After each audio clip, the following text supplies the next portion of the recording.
90 के दशक का दौर हिंदी सिनेमा का वह समय था जब स्टार्स को ग्लैमराइज तो किया जाता था, पर उनके निजी जीवन के बारे में खुलकर बात करना या उन्हें उनके कर्मों के लिए जवाबदेह ठहराना बेहद दुर्लभ था।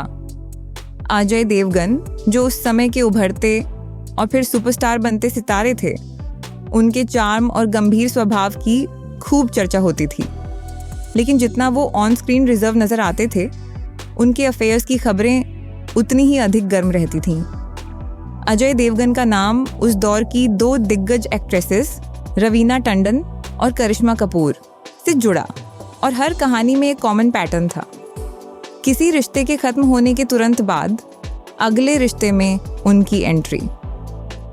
रवीना टंडन और अजय देवगन की केमिस्ट्री केवल ऑन स्क्रीन नहीं बल्कि ऑन ऑफ स्क्रीन भी चर्चा का विषय बनी।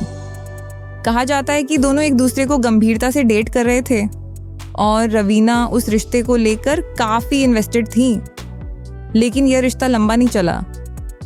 कई रिपोर्ट्स और पुराने आर्टिकल्स में ये भी दावा किया गया कि अजय रवीना के साथ रिलेशनशिप में रहते हुए करिश्मा कपूर के साथ फिल्में साइन करने लगे थे। एक ही समय पर 2 हीरोइनों के साथ क्लोज बॉन्डिंग की खबरें मीडिया में आने लगीं, जिससे रवीना और अजय के रिश्ते में खटास आ गई।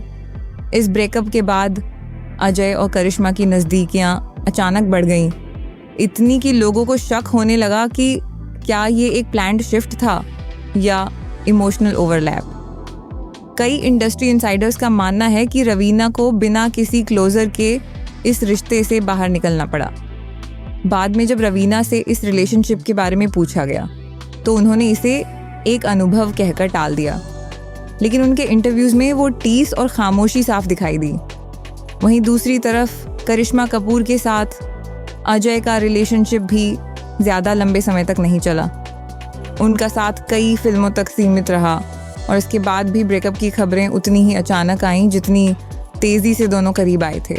इस पूरे अफेयर सर्किट के बीच साल 1995 में काजोल और अजय देवगन की पहली मुलाकात हुई फिल्म हलचल के सेट पर। ये वो वक्त था जब दोनों ही लोग किसी न किसी को डेट कर रहे थे।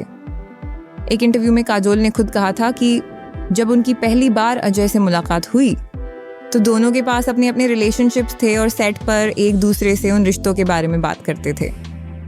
ये कोई लव एट फर्स्ट साइट वाली कहानी नहीं थी, बल्कि धीरे धीरे दोस्ती से बढ़ते इमोशनल कनेक्शन की कहानी थी। परंतु इस कनेक्शन की टाइमलाइन भी संदेह से खाली नहीं है। कई रिपोर्ट्स और इंटरव्यूज़ के अनुसार जब अजय और काजोल की नज़दीकियां बढ़ीं, उस वक्त अजय और करिश्मा का रिश्ता पूरी तरह ख़त्म नहीं हुआ था।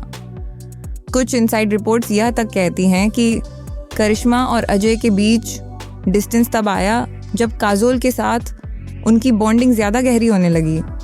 ऐसे में सवाल ये उठता है कि क्या काजोल का रिश्ता अजय के पिछले रिलेशनशिप के खात्मे का एक कारण बना या यह केवल एक नेचुरल ट्रांजिशन था।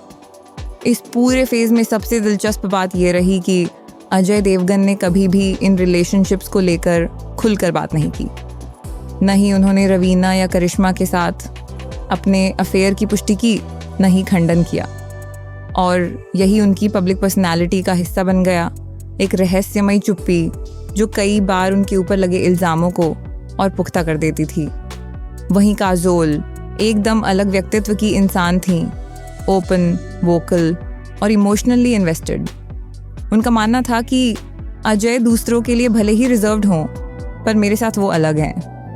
इसी भरोसे पर उन्होंने न सिर्फ अजय को एक पार्टनर के रूप में स्वीकारा, बल्कि उनकी छवि को भी लेकर एक सकारात्मक विजन रखा। उन्होंने कई बार अपने इंटरव्यूज़ में कहा कि उन्हें फ़र्क नहीं पड़ता अजय के पास्ट से, क्योंकि उनके लिए वो मेरे साथ जैसे हैं वही मायने रखता है। लेकिन फिर भी जब अजय के रिलेशनशिप पैटर्न को देखा जाता है, एक से निकलकर तुरंत दूसरे में प्रवेश, बिना क्लियर क्लोजर, बिना कम्युनिकेशन, तब सवाल उठते हैं कि क्या ये केवल एक युवा एक्टर की लव लाइफ थी या उसमें एक भावनात्मक गैर जिम्मेदारी भी शामिल थी।